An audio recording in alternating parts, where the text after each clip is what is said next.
دودھ کی جگہ اور خون پانی کی جگہ استعمال ہوا ہے۔ اتنی گراں قدر تکلیف کا اندازہ وہی لگا سکتا ہے جنہوں نے تعمیر پاکستان میں تن من دھن، بیوی بچے، بھائی بہن، عزیز و اقارب سب قربان کیے۔ پاکستان یوں ہی نہیں حاصل ہوا تھا بلکہ اسے حصول کے لیے لاکھوں مسلمانوں نے جام شہادت نوش کیا۔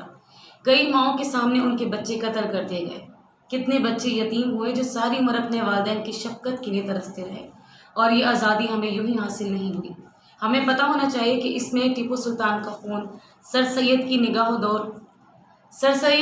و دوربین، علامہ اقبال کا افکار،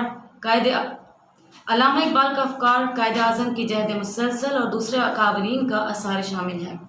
ان سب کا مقصد ایک تھا اور وہ یہ تھا کہ آزاد اور خود مختار اسلامی مملکت کا حصول۔ اور اسی حوالے سے چند لائنیں جو ہیں وہ کہنا چاہوں گی، اور یہ ہے کہ لاکھوں جانیں قربان کر کے ہم نے پائی ہے یہ شان، لاکھوں جانیں قربان کر کے ہم نے پائی ہے یہ شان، تب کہیں جا کر ملا ہم کو یہ پیارا پاکستان۔ اقبال کے خواب کی تعبیر ہے پیارا وطن، قائد اعظم کی کوشش سے ملا یہ صائبہ۔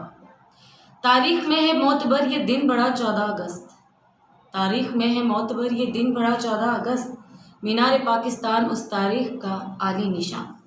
اور بہنوں اب آپ کو سنوانے جا رہی ہوں خوبصورت سا ملی نغمہ، آئیے سنتے ہیں۔